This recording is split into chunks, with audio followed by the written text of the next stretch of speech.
Our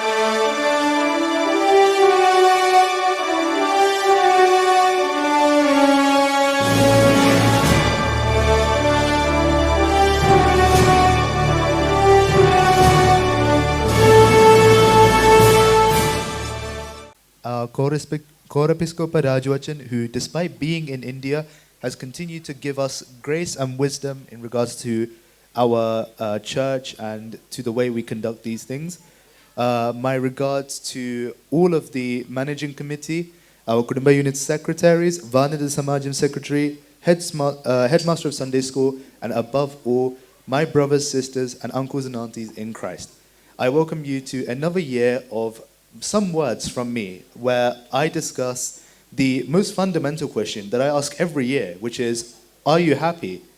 And I'm not going to ask you to put your hands up this year. I'm actually going to get you to sit down and think about it as I go through some more things, especially as I want to focus this year on recovery. What do I mean by this? So for the past few years, I'd say from 2020 onwards, we've gone through some quite life-changing events, from COVID to conflicts, from, just everything in general. And I would say that it's also the time where us, the youth, are beginning to take charge for a change. So I noticed this year, if you haven't noticed actually, the youth are responsible for handling the Canticles, and I just want to take a moment to appreciate them for all of the work they've been doing.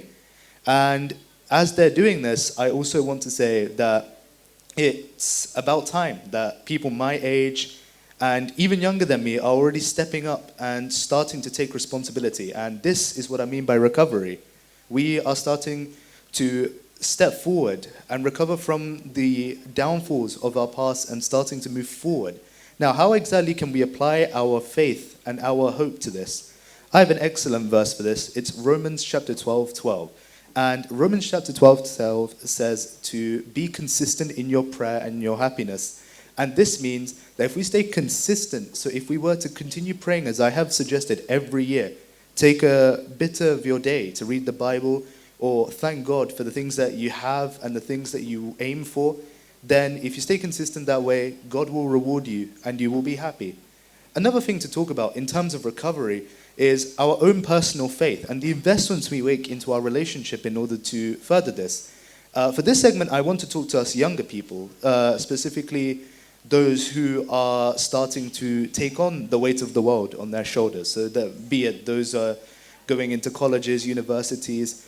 It's around this time that we start becoming ourselves. We discover self-identity. Yet, through all of this, we shouldn't abandon the backbone. So an earlier performance mentioned the backbone of our strength comes from a lot of things. God, and above all, our parents, our immediate family, our friends. I just want to take some time to remind you that though we are in a stage where we're going to be facing lots of troubles, lots of questions about who we are, what we want to do in this world, we can always turn to our parents and to our family for our immediate support. And for the younger generation, so for those still younger than me, I want you to start paying extra attention in your studies and specifically in Sunday school. A good verse for this one would be Proverbs chapter 22:6, which says, teach a child the way it should be when they are young, and even when they are old, they will not depart from it.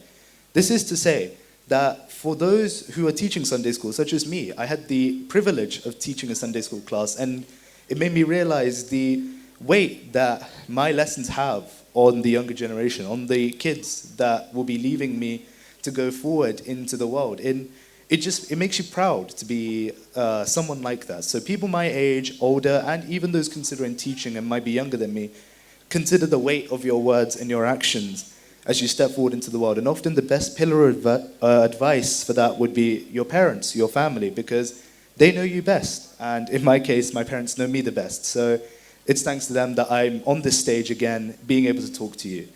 And as well as that, I also wanted to talk to you about just other aspects of happiness. So your faith, your commitment to God, your commitment to otherworldly things. No matter what, in this world where we are slowly starting to come back up, we shouldn't let go of our past, our roots, the faith that we came up from. And specifically again to everyone my age, I want you to consider, as we are taking over this church and as we are beginning to be the new generation of worshippers, we should not leave behind the legacy that our forefathers and our parents, our grandparents have left for us. The hard work that they took coming here, the hard way they took setting us up, we should not abandon that, and we should instead develop on this. We should use them as a cornerstone to build on from. And this is why I really encourage you to continue to adopt prayer and faith in your lives, so that in the future we can only continue to prosper and be happy in our faith and be happy in our commitment to God. And that's why every year I've also made this commitment to talk to you all, to spend some time with my brothers and sisters in Christ, so that I can tell you all just how important it is and just how amazing it is, really, to spend just a tiny bit of your day in the evening or the morning just taking a chapter out of the Bible and thanking God for everything that you have. As I wrap up my words, I leave the question again to you, for you to think about throughout this year. Are you happy? And by now you should have probably thought of your answer. And for those who are less inclined to say yes, the best thing to do is to take some time to reflect upon what you aim to achieve this year. And that could be personal things, but also what do you aim to achieve in terms of your commitment to your religion, to your church, to your family and friends? So for me, at least, that would be aiming to be on stage like this in front of you guys more often, so that I can continue to give you words of wisdom or just little tidbits from the Bible, so that I can be someone whose words resonate with you in times of sadness or happiness. And in terms of your otherworldly commitments, as God has said himself, the story of the traversal from Israel to the Promised Land, you have to say that it's a lot of commitment is needed in today's world and today's society. So often we might find that we place quite a lot of pressure on ourselves to be this and be that, but this is again where the power of family comes in, because it just goes without saying, being around your family, being around those closest to you, you can be yourself and let go or drop that guard. But that also means around your family should be the time you start being more confident and opening up about who you really want to be. So that's pretty much it, and I just wanted to thank you all for listening to me. I pray for your success, security, and growth this year. God bless you all. Thank you.